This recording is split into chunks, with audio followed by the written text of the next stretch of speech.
Hi guys, from Bryce Canyon. I am talking to you guys today about shooting in sun, shooting in sunrise, shooting in sunset, shooting in all sorts of sunny conditions. And this morning I'm going to just lift this up and show you guys. I got up and did sunrise, and this is the most gorgeous canyon at Inspiration Point in Bryce Canyon. And you can't even just see, they sort of have these railings to where they don't want you to cross, but I'm kind of at the closest part of the edge just so you can kind of see. But I was actually across the canyon this morning shooting.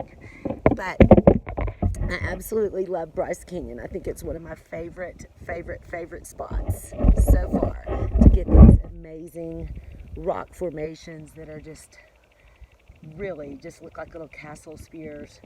Unbelievable. And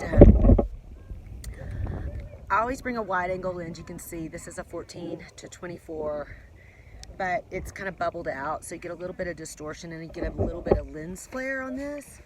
But the main thing also is to switch out a couple different lenses, and this is a 70 to 200, which is great. And I already have a filter on this at all times when I'm shooting outdoors, but there's just sometimes to where I'll switch it out and put a graduated filter on so that your entire pictures aren't totally dark. And what a graduated filter is, for people that don't know, it's just a half filter.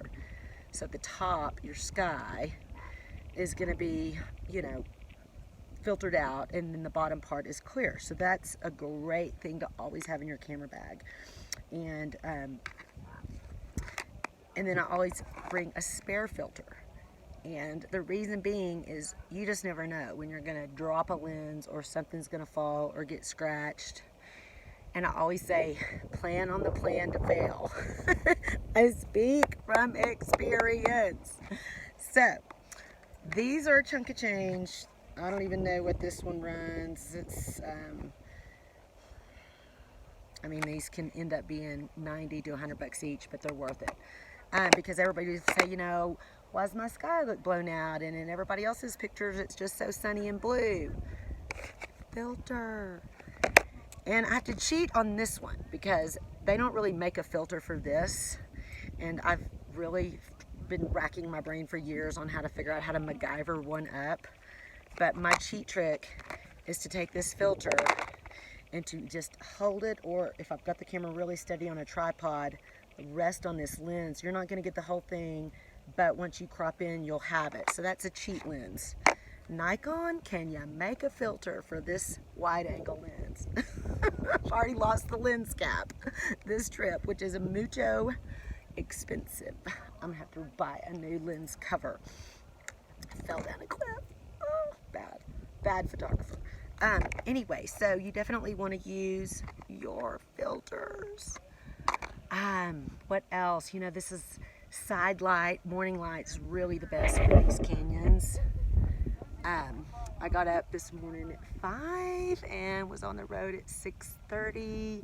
Sunrise was at 7:30. I did roll up a little late this morning at about 7:15.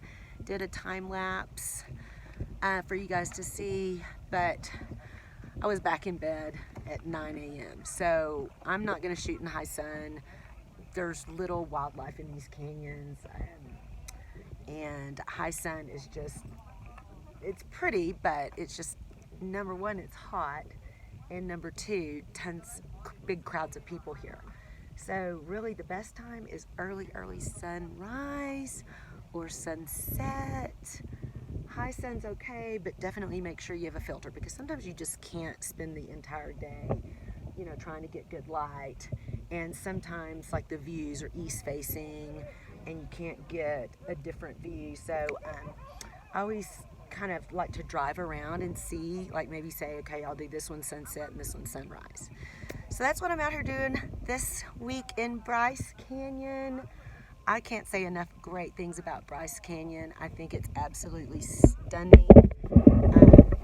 It's about a 5.5 hour realistic drive from Moab, And then I'm gonna go from here east to Zion. So anyway, happy shooting. Get your filters. Get your filters.